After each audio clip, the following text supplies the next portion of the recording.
Hare Krishna, Mother. Hare Krishna, good morning, or good afternoon, as the case may be. Hare,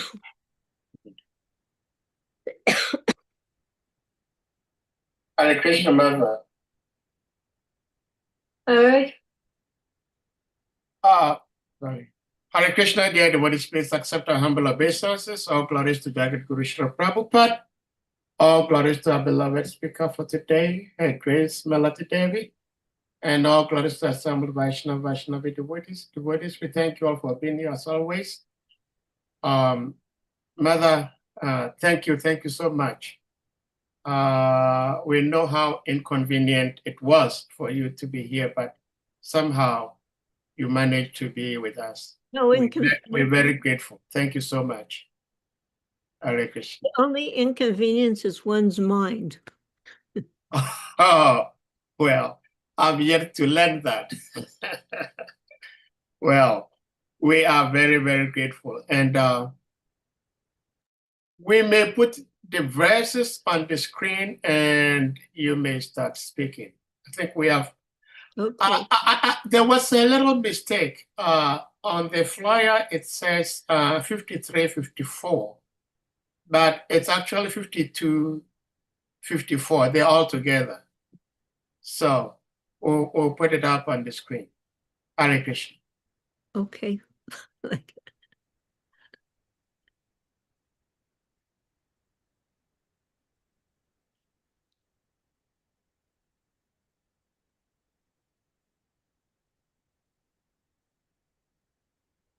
Hare Krishna.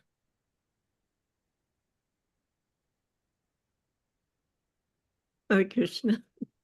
Jai. Om Namo Bhagavate Vasudevaya. Om Namo Bhagavate Vasudevaya. Om Namo Bhagavate Vasudevaya. Can you move it up? Move it up? Yeah.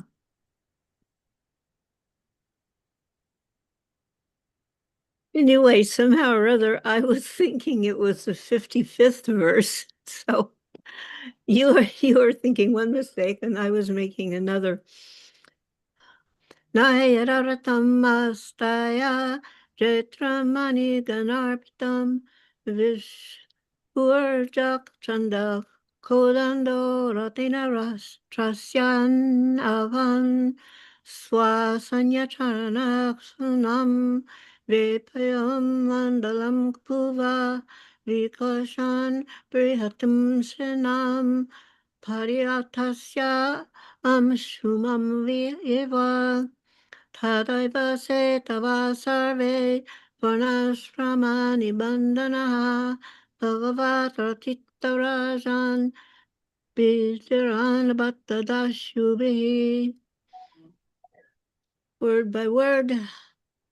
Na, not, yada, when, ratam, the chariot, astaya, having mounted, Jitram, victorious, mani, of jewels, Gana, with clusters, Harpitam, bedecked, Vishpurzat, twanging, Chanda, a fearful sound, just to punish the criminals, Kodanda, bow, Ratena, by the presence of such a chariot, Trasayan, threatening, Hagan, all the culprits, Swasanya, have your soldiers, Charana, by the feet, Shunanam, trampled, Vepayam, causing to tremble, Mandalam, the globe, Buha, of the earth, Vikarshan, leading, Brihatim, huge, Shinam, army, Paryatasi, you roam about, Sumam, the brilliant sun, Eva, light, Tada, then, Eva,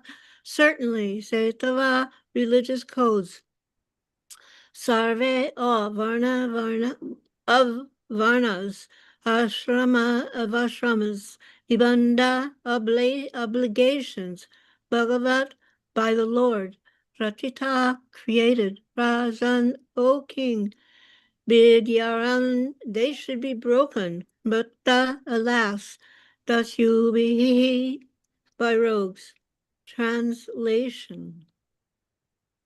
If you did not mount your victorious jeweled chariot, whose mere presence threatens culprits, if you did not produce fierce sounds by the twanging of your bow, and if you did not roam about the world like the brilliant sun, leading a huge army whose trampling feet caused the globe of the earth to tremble, then all the moral laws governing the varnas and ashramas created by the Lord himself would be broken by the rogues and rascals. Purport by His Divine Grace Srila Prabhupada. It is the duty of a responsible king to protect the social and spiritual orders in human society.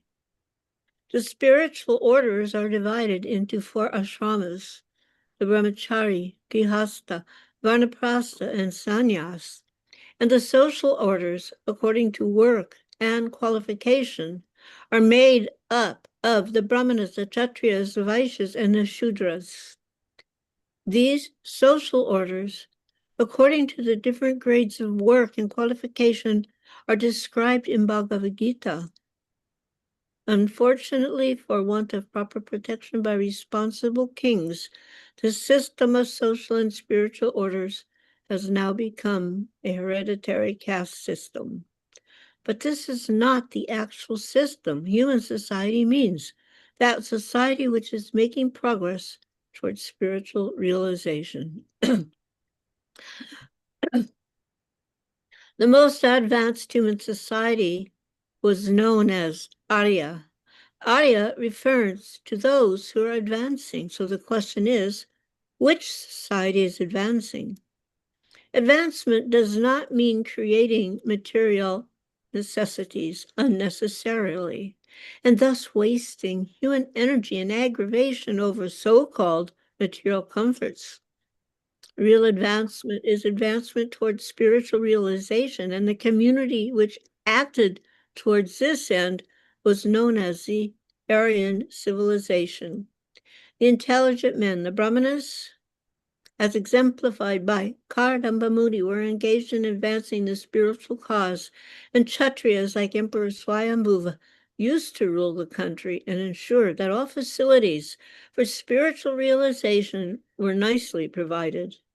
It is the duty of the king to travel all over the country and see that everything is in order. Indian civilization, on the basis of the 4 varnas and ashrams, deteriorated because of her dependency on foreigners or those who did not follow the civilization of varnashram.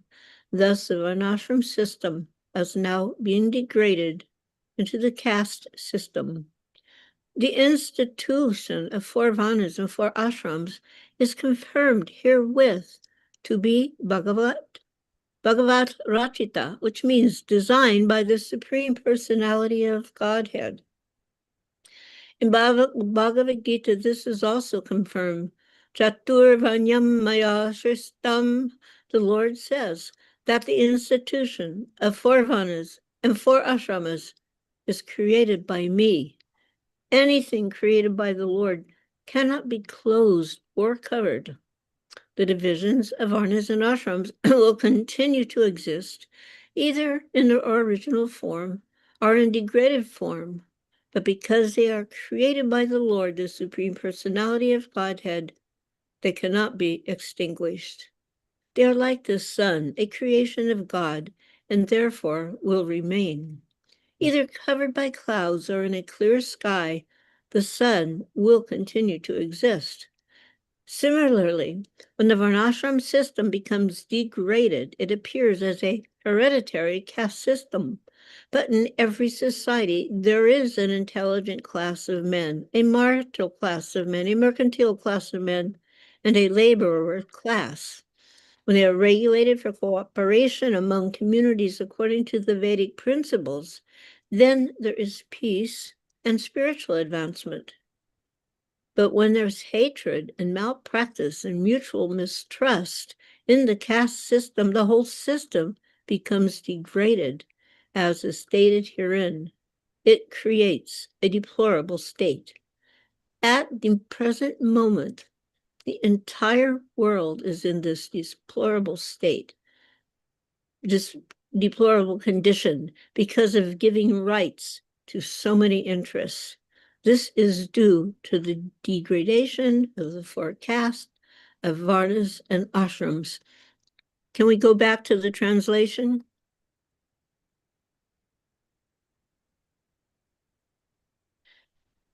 If you did not mount your victorious jeweled chariot, whose mere presence threatens culprits, if you did not produce fierce sounds by the twanging of your bow, and if you did not roam about the world like the brilliant sun, leading a huge army whose trampling feet caused the globe of the earth to tremble, then all the moral laws governing the varnas and ashrams created by the Lord himself would be broken by the rogues and rascals.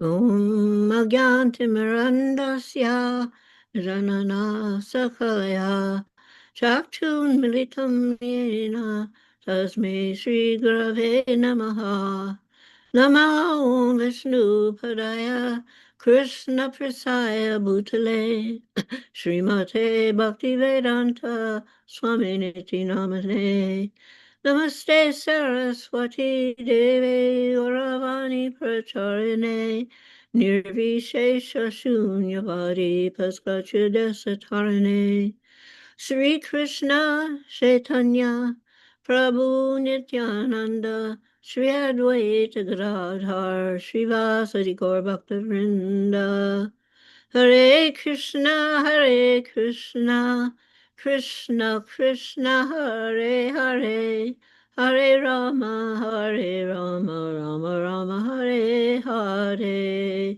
Vanja Kalpatarubhyascha Kripa Sindhu Vayevyacha Patitanam Pavanevambhyo Vaishnavebhyo Namo Namaha Nantakoti Vaishnavrinda Ki Jai. So I do want to offer my respectful obeisances to everyone present today, although I can't see who everyone is. And as already mentioned, Sahadev said he gave me he printed the wrong verses, and I myself somehow had the wrong verse in mind.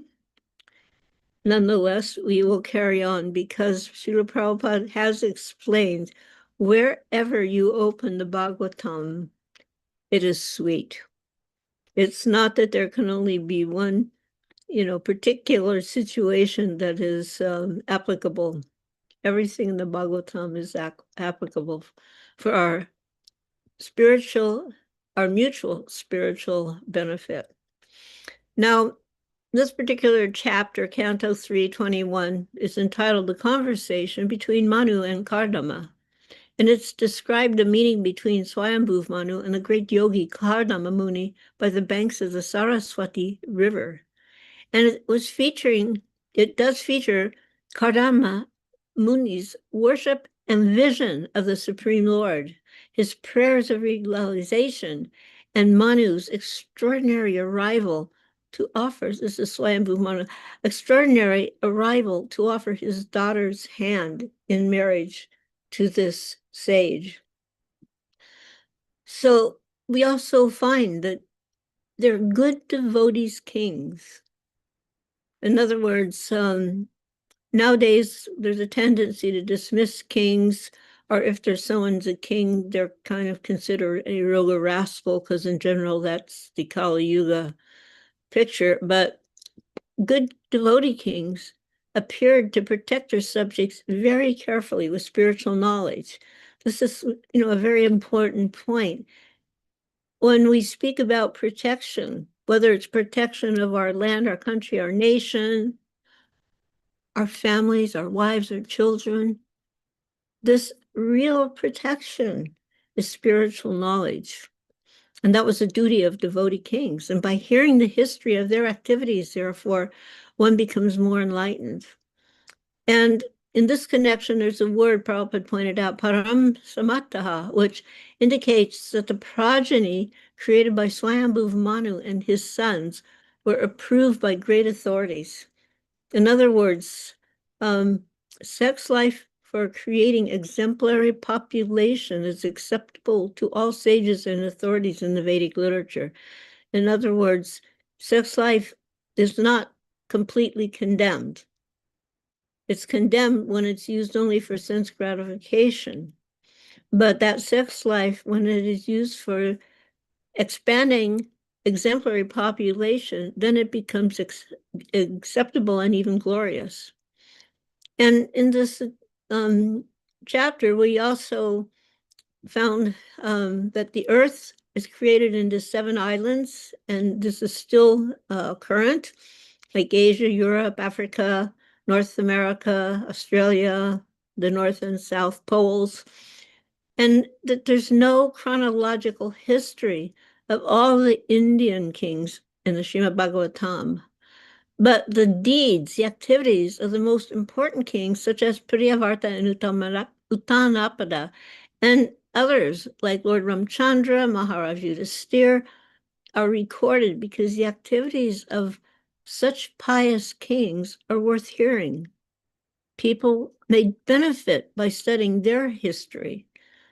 And it's, of course, currently, there are no kings of such notable merit. The rulers in society world over are unfortunate persons who are only clamoring after material distinction and profit. And brahmacharya, or following the rules of celibacy, is required for perfection of self-realization and mystic power.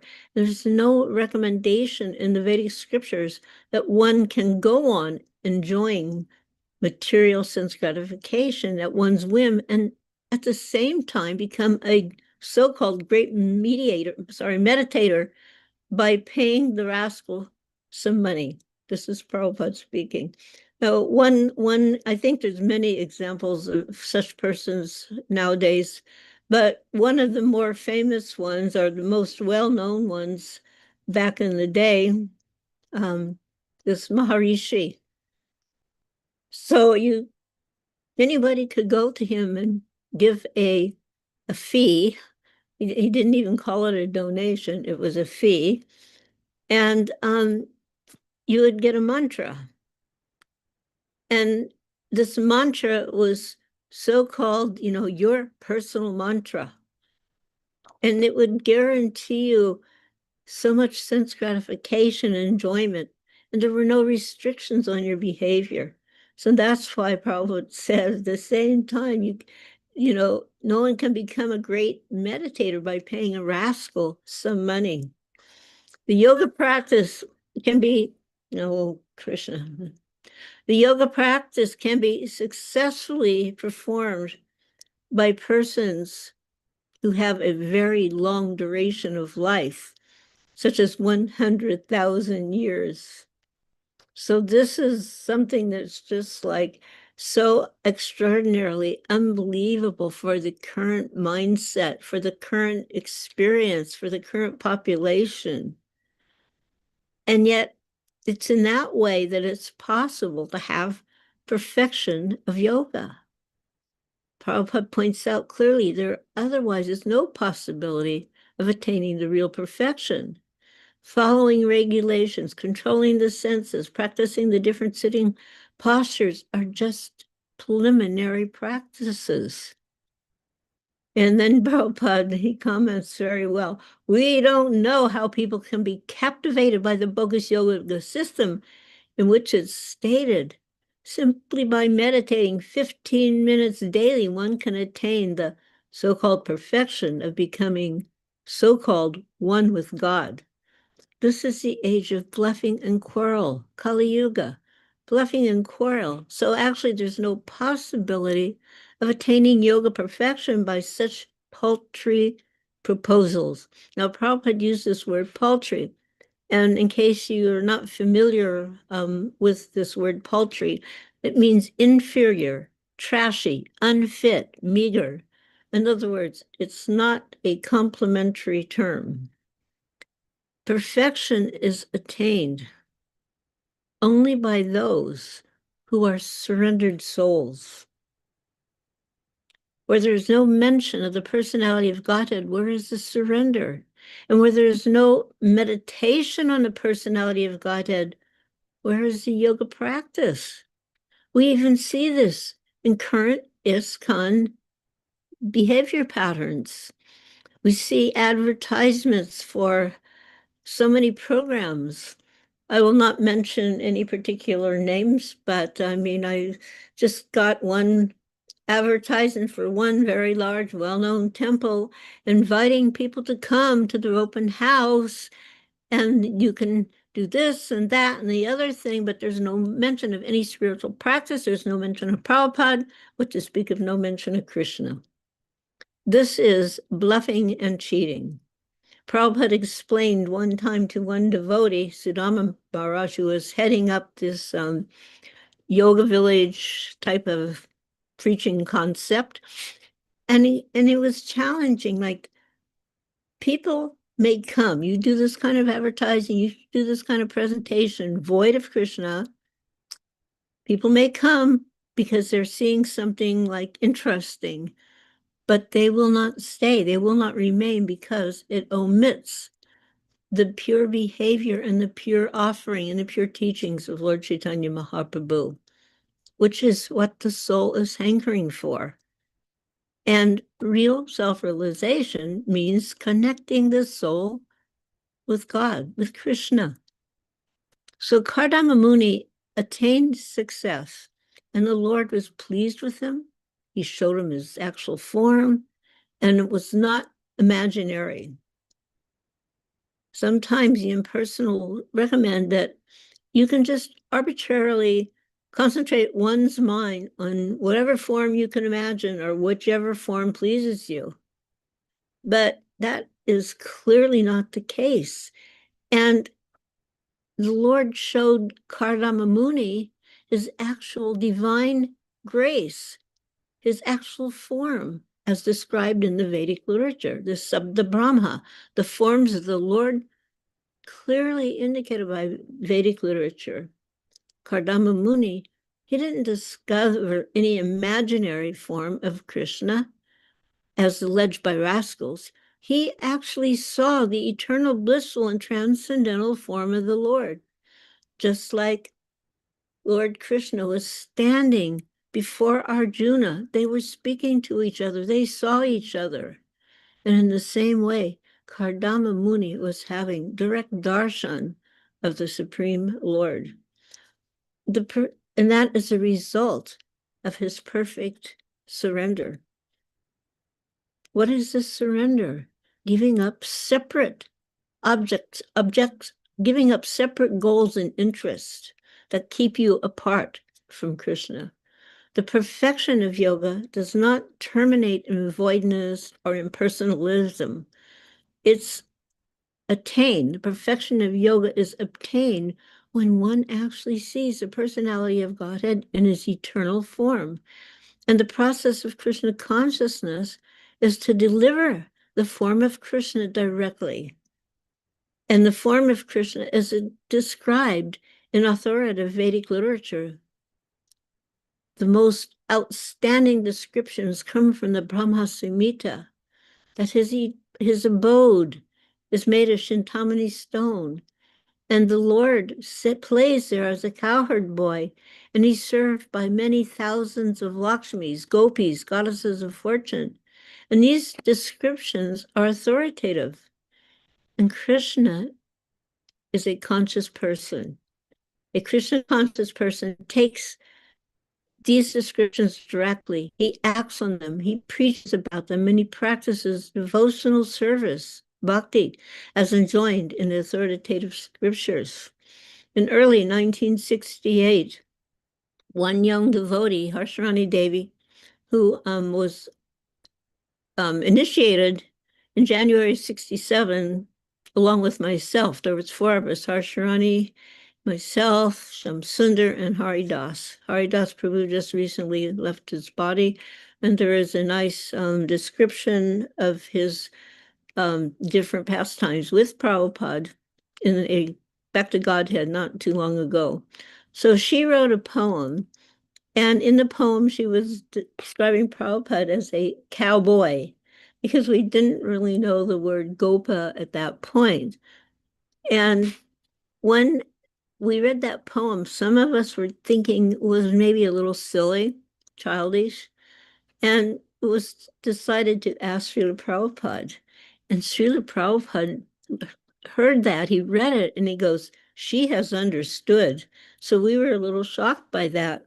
And then we asked Prabhupada, "Are you a cowboy? Are you a cowherd boy?" And in a very sober way, he said, "Yes." It wasn't like a big moment of revelation where explosions were going off. It was a simple, humble question from devotees who are exceedingly new, exceedingly neophyte, and at the same time exceedingly interested to serve and please Srila Prabhupada.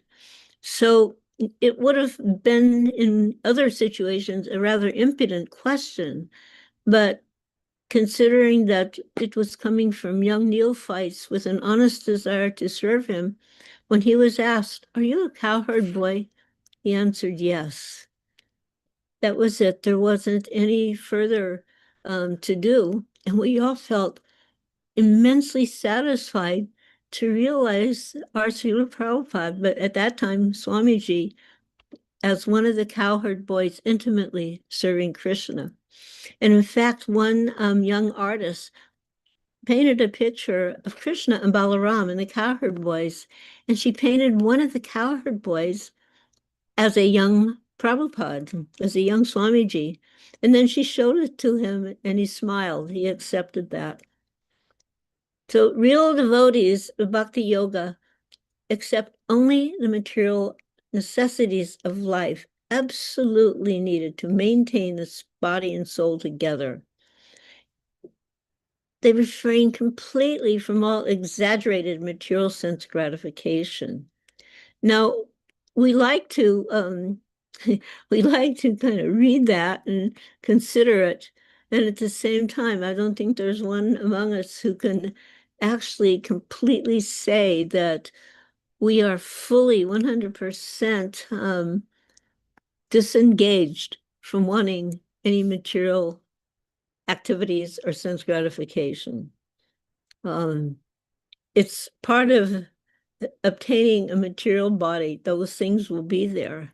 And yet the whole aspect of Bhakti Yoga, Krishna consciousness, serving Krishna, means giving these things up. So it is not usually a one, all of a sudden you read this, yes, that's it. I mean, you may feel that way, but the actual process is somewhat a little slower. And the more we gravitate towards giving up unnecessary sense gratification, the more we become free from the entanglements of such activities. So devotees are prepared, we're preparing to undergo all kinds of tribulations, provided we can make progress in self-realization. So according to Patanjali, oh my goodness, somebody's coming to my house. So according to Patanjali, when one becomes free from all material desires, he attains his real transcendental situation and attains real transcendental situation, realization of that stage, which is called spiritual power. Now, Patanjali is sometimes known as the father of yoga. Actually, that's not accurate. He combined all scriptures, statements, etc., up to the time of his appearance, which I think was somewhere third and fourth BC, and put them together. So because it's so very ancient, sometimes he is described as the father of yoga, but the yoga existed since time immemorial. He simply collected it.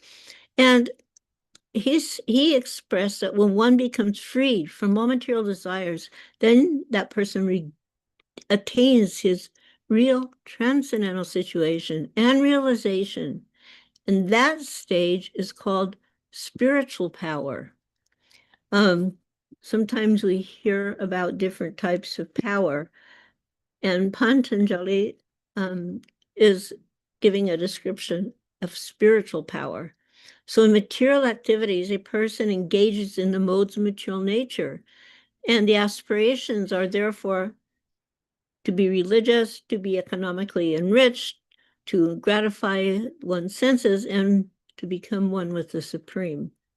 So the stage of realization of the Supreme Personality of Godhead is Kaivalya. That is, the oneness of understanding that the Supreme Lord is fully spiritual. That is Kaivalya. Our realization is spiritual power. And when one is free from material desires, one attains real transcendence. And that realization is spiritual power. In other words, fully surrendered to the Supreme Personality of Godhead. In material activities, a person engages in the four modes of material nature. And when we talk about becoming one with the Supreme, according to the monists, when a yogi becomes one with the Supreme and loses his individual existence, he attains the highest stage, which they call Kaivalya. But actually, the stage of realization of the personality of Godhead is Kaivalya, the oneness of understanding that the Supreme Lord is fully spiritual. That is Kaivalya, realization of spiritual power. So how can people be so foolishly captivated by bogus yoga systems when it is stated that simply by meditating 15 minutes daily, one can attain the perfection of becoming one with God? Kali Yuga, the age of bluffing and quarrel. There is no possibility of attaining yoga perfection by such paltry proposals. Now, Prabhupada uses this word paltry. In the Vedic literature for emphasis, it clearly states 3 times that this age of Kali, Kalo Nasteva, Nasteva, Nasteva, there's no other alternative, no other alternative, no other alternative than Harinam. And that's also in the Adi Leela 1721, chanting the holy names of the Lord. Just 1 second, because I made a note somewhere. Where is it? Yeah, so we are not in one level. We're not in an optimal situation for attaining self-realization. And on the other hand, it's the perfect time. Hellish and demoniac persons don't actually know what is the ultimate attainment and perfection. And therefore, they think that sense gratification is the highest goal of life. And they advise that one can satisfy the senses and at the same time, by reciting some mantra and by some practice, cheaply aspire for perfection. But it's explained in the Bhagavatam, such persons are described as Hattamidasaha, which means whose brains are spoiled. So everyone should worship the Supreme Personality of Godhead, as only He will fulfill everyone's desire. The advantage of worshiping the Supreme Person is, even if one has desires for material enjoyment, if he worships Krishna, he will gradually become a pure person, a pure devotee, gradually, and have no further material inclinations. So one has to act in terms of Vedic injunctions in order to enjoy material life. In other words, the material desires and inclinations are concomitant with attaining a material body.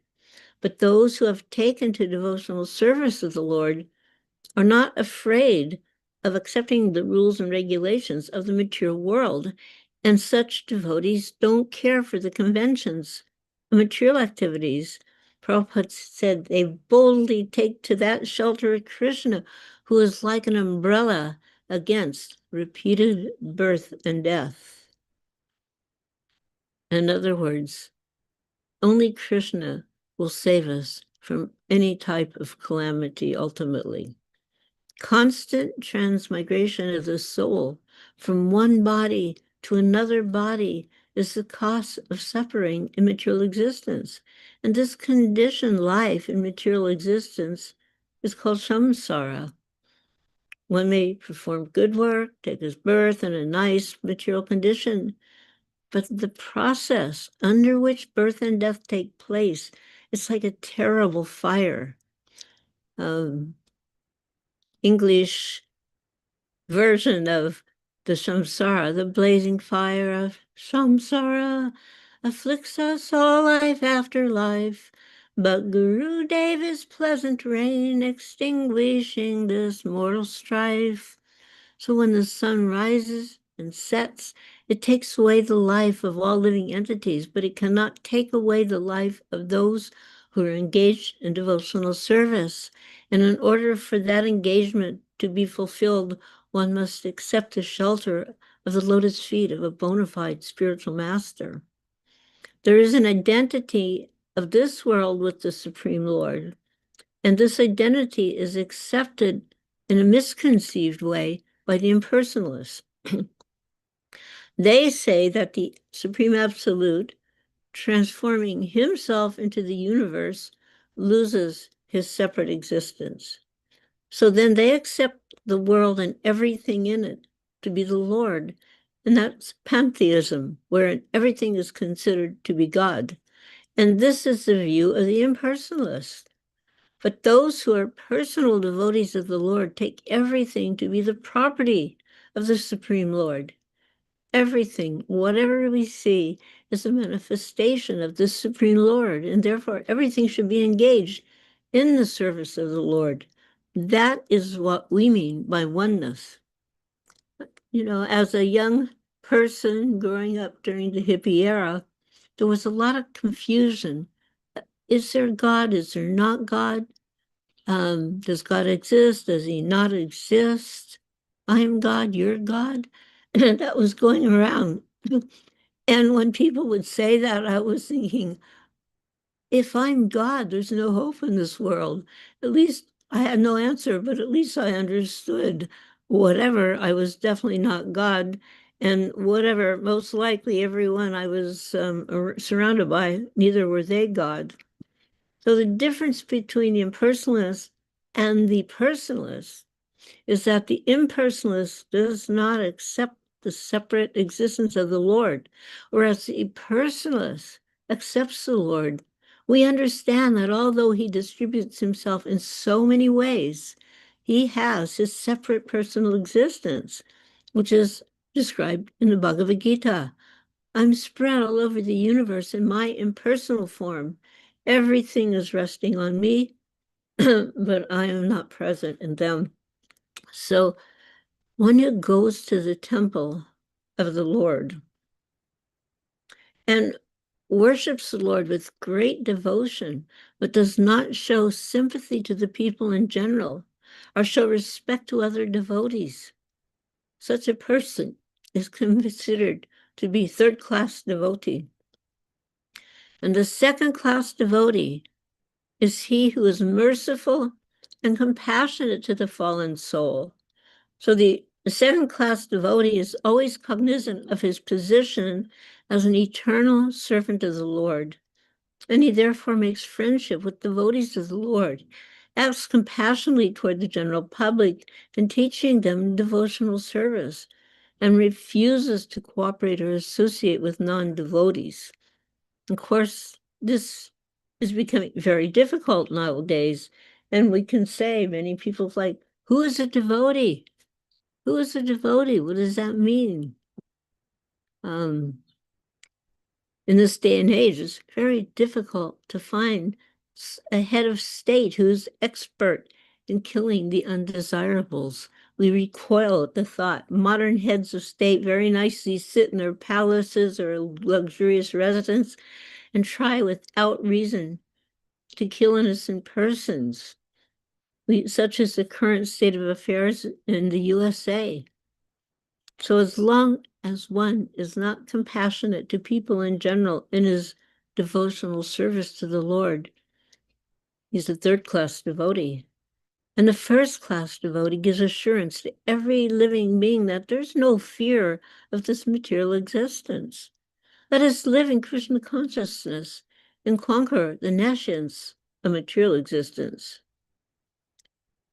So to award fearlessness to the common man is the greatest act of charity. A sannyasi is one who is in the renounced order of life, and he should wander from door to door, village to village, from town to town, and country to country, all over the world, as far as he's able to travel, and enlighten the householders about Krishna consciousness. Prabhupada mentioned that holding a class means chanting the holy name of Krishna and speaking from Bhagavad Gita or Srimad Bhagavatam. So the material world is not created by the Lord's personal will.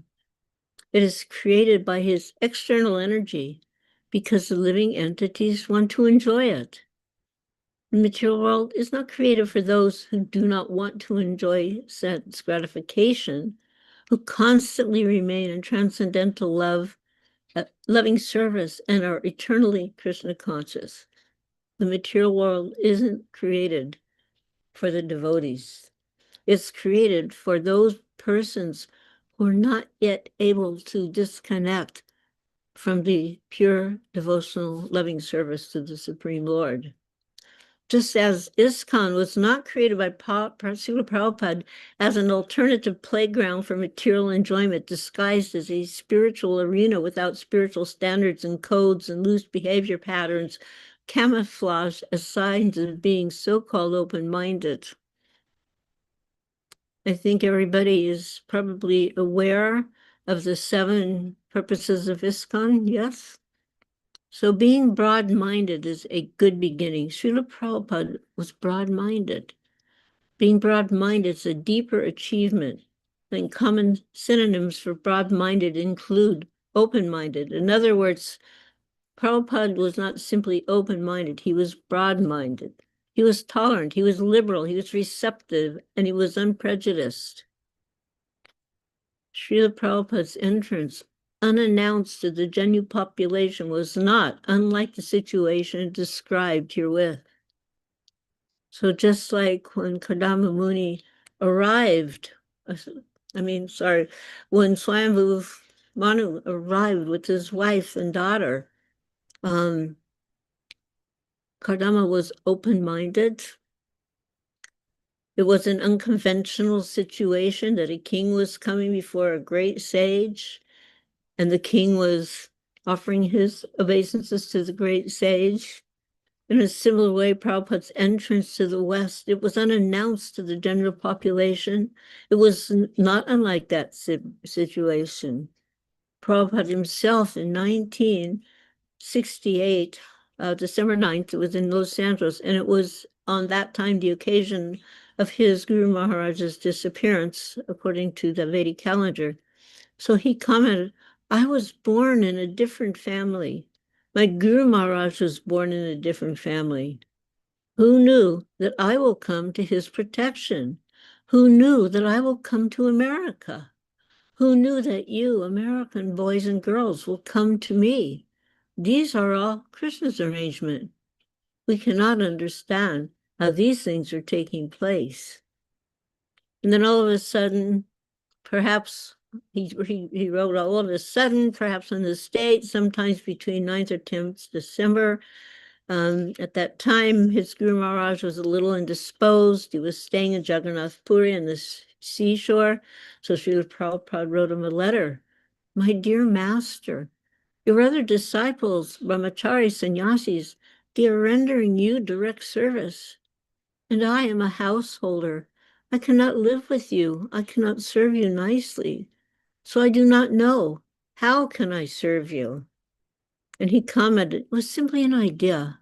I was thinking of serving him. How could I serve you? How could I serve him seriously? So the reply was dated 13th December 1936. And in that reply letter, he wrote, my dear such and such, I'm very glad to receive your letter. I think you should try to push our movement in English. That was his writing. And that will do good to you and good to the people who will help you. That was his instruction. And then in 1936, on the 31st of December, that means just after writing this letter, a fortnight before his departure, he passed away. So in the Bhagavad Gita, the verse Vya Vasyat Mika Budir Eka Hakuru Nandana 241, those who are on this path are resolute in purpose, and their aim is one. O beloved child of the Kurus, the intelligence of those who are irresolute, that their intelligence is splayed, many-branched. And in connection with that verse, Vishwanath Chakravarti Thakur gives his commentary that we should take up the words from the spiritual master as our life and soul. And we should try to carry out the specific instruction of the spiritual master very rigidly, without caring for our personal benefit or loss. So I tried a little bit in that spirit. This is Prabhupada. I tried a little bit in that spirit. So he's given me all facility to serve him.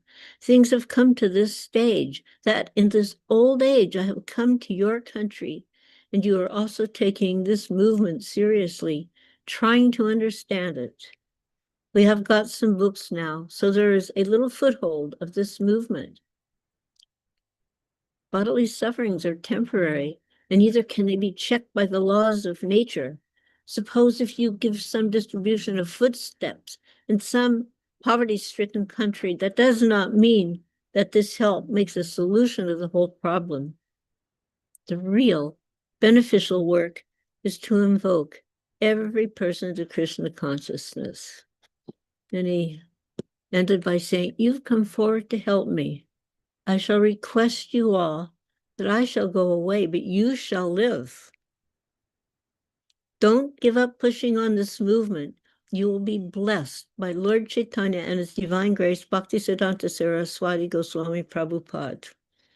So this instruction that Srila Prabhupada received from his Guru Maharaj has remained the pivot of the Hare Krishna movement even before the actual inauguration of ISKCON. And to this day it stands. And until this day forward, it will go on, that we should come forward and help push on this movement. Don't give up pushing on this movement, and you'll be blessed by Lord Chaitanya and His Divine Grace, Srila Bhaktisiddhanta Saraswati Goswami Prabhupada, and by our Srila Prabhupada A.C. Bhaktivedanta Swami Prabhupada. It is our sacred duty for every member of ISKCON to help push on this movement. So I take a stop here. I had more, but I see the time is like coming to the end, and I have to do a hard stop at 12. So if there's any questions or comments, you can present them now. Hare Krishna, Hare Krishna. Thank you so much, Mother. It's interesting that this particular text we read was not what you had prepared for, but somehow it turns out to be as the very ones you probably do prepare for. Very wonderful, beautiful, instructive Krishna Katha shared with us today. Dear devotees, if anyone may have questions, comments, reflections, realizations, We remember what Mother just said. She has another engagement in about 10 minutes from now.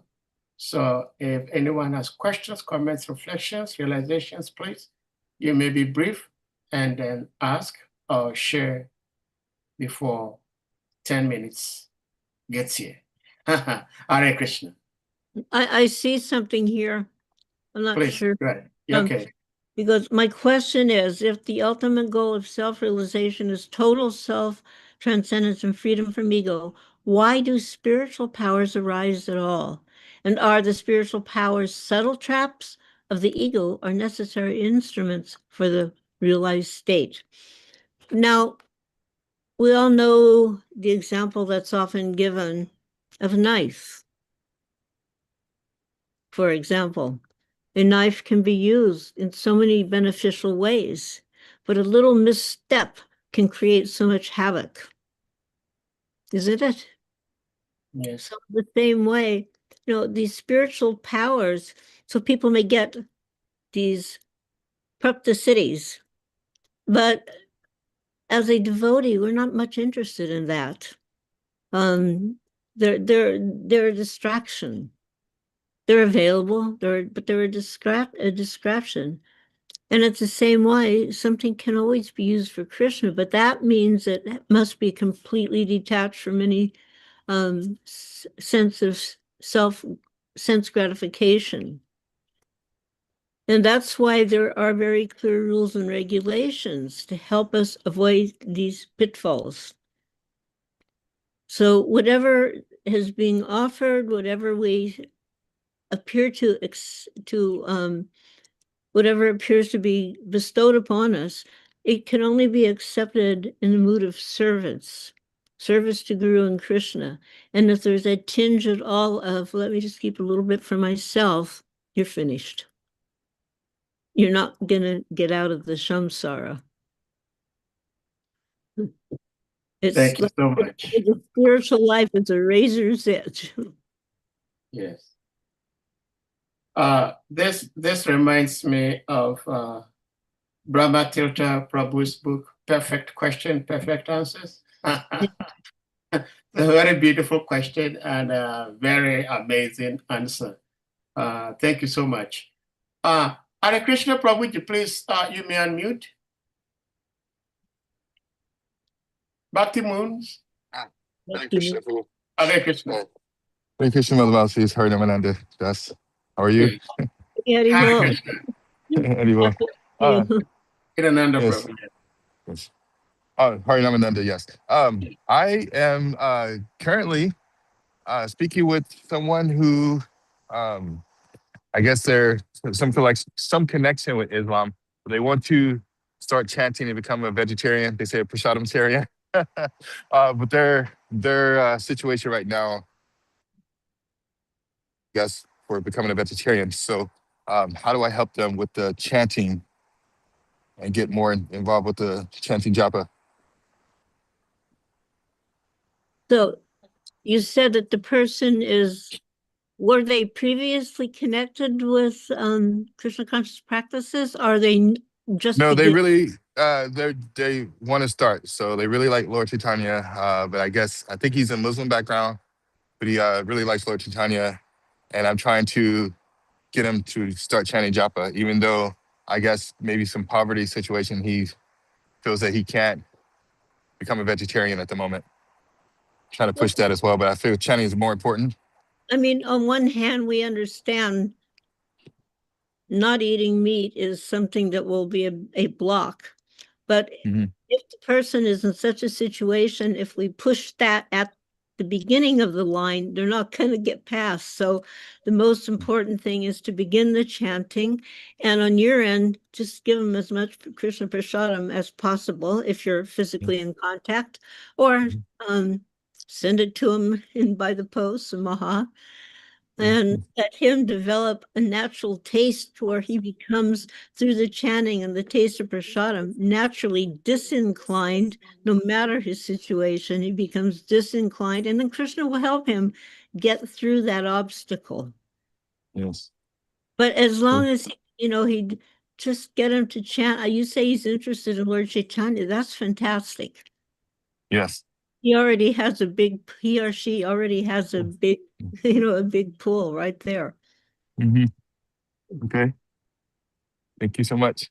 Maybe get the person to read teachings if they're interested in reading the teachings of Lord Chaitanya condensed. It's you know what that is. It's like Yes.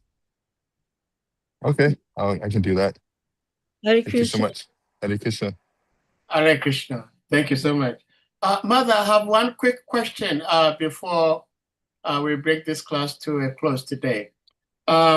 Since you are here and you are one of the very, very early devotees of Srila Prabhupada's movement, I just wanted to know from you if you may help us understand how Srila Prabhupada expected us as ISKCON devotees to observe Shivaratri and Ramnami. Okay. Because I see in ISKCON today, there are various ways, different forms, depending on the temple, how devotees observe Ramnami and Shivaratri. But I think as an organization, there should be a uniform standard. If that is there, you may share with us, please. So during Srila Prabhupada's time, there was no practice whatsoever of Shivratri. However, on Ramnami, there was a fasting and a feast. That occurred on the first occasion of Ramnami. It wasn't formal. And Srila Prabhupada introduced, he said, follow me if you can. Can somebody play harmonium? And at that point in time, I was the so-called harmonium player. So, I tried. And he taught us, Sri Ram Jai Ram Jai Jai Ram, Sri Ram Jai Ram Jai Jai Ram, Raghupati Raghava Jai Jai. So he taught us that simple, the simple praise and mantra associated with Ramchandra. Then things progressed to the point of fasting. And that has been accepted everywhere, that we should fast. For some people say till noon, some people take us till evening. Yeah. And it's one of those, sometimes there, as Prabhupada said, our Lord Chaitanya said, there's no hard and fast rules to chanting, which doesn't mean there aren't some conditions to be observed. How those conditions are observed are in detail. So in the same way, in some places, maybe they're going to only fast till noon, other places till, sunfall. Okay, but at least there's some fasting. Another curious thing is whether or not it should be a non-grain, in other words, an Ekadashi, full Ekadashi fast or not. Yeah. And interestingly enough, there are two examples, more than one of each, but there's both examples given during Prabhupada's presence in Mayapur. So again, being attentive to the spirit of Lord Ramchandra, fasting to some degree, and remembering him is the important element. How you're going to do that has some level of adjustment according to your situation. Now, there are some people who are super adamant about non-grains, in other words, on such an occasion. I'm not super adamant, but I'm pretty much a non-grain personality. But it's something I keep internal. I don't push it, except on like Janmashtami, for example, or one of the others where it's super abundantly clear. And we have now regarding Shivratri, we are not direct worshippers of Lord Shiva. You can throw out all the put out all the quotes. Shiva is this, Shiva is that. That's all right, but we are not his direct worshipers. We worship according to Srila Prabhupada's instructions, and we follow the living example of Lord Chaitanya Mahaprabhu. Prabhupada taught us, if you want, you can offer Lord Shiva a garland, a Maha garland from Lord Krishna. You can offer Shiva Mahaprasad from Lord Krishna. Not that you make a offering a fresh garland and offer it. You give him the Maha remains of Lord Krishna, and that is how we worship. And for those people who can't accept that and want to go through the whole thing, I feel very sorry that you cannot understand Prabhupada's clear instructions, because it's meant to give us the closeness we need to becoming fully Krishna conscious. Thank you so much, Mother. I am just looking at the clock, and your time is up. It is. We are so One more quick thing, you Yes. know, giving some people, they worshiping even in a temple, a lingam of Lord Shiva, and then passing out the Charnamrit. And all I can say is, according to our Acharya Srila Prabhupada, that is not proper. Hare Krishna. Thank you so much. I was with Srila Prabhupada in Vrindavan, just a few of us, with Bhagarva, who was taking some pictures for Back to Godhead. And so we were wandering around to different little temples that weren't generally visited.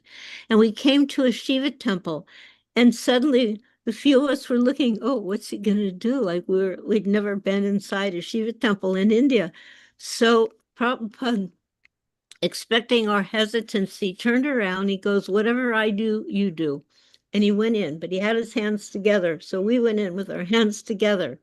He made his obeisances with his right side to the deities. Now, we all know generally you put the left side, but this instruction is in Hari Bhakti Vilas, how to worship a demigod by obeisances on the right side. So we made obeisances, as did Prabhupada, on the right side. And then immediately he got up, he kept his hands together. And that's notable because right away they started to try to give us Charnamrit. And Prabhupada just kept his hands together, nodded his head, and marched out the door. And we did the same. Hare Krishna. Oh, Hare Krishna. Thank you so much, Mother. I mean, this last kata, this last thing is so beautiful. Very good lesson. Dear devotees, because of lack of time, we're going to humbly request you all to kindly unmute yourselves, and we all with one voice, one heart, chant the Hare Krishna Maha Mantra to express our deepest appreciation to our beloved auntie, great auntie to some of us, Her Grace Malati Devi, for sharing her love and wisdom with us all today, please. Hare Krishna, Hare Krishna, Krishna Krishna, Hare Hare, Hare Rama, Hare Rama, Rama Rama, Pancha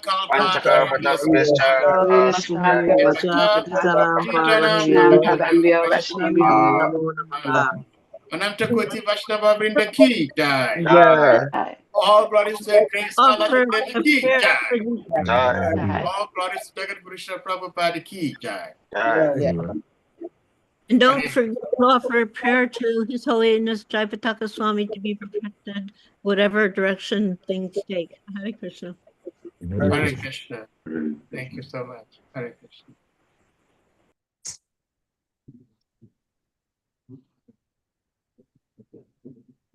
Salika, are you still there?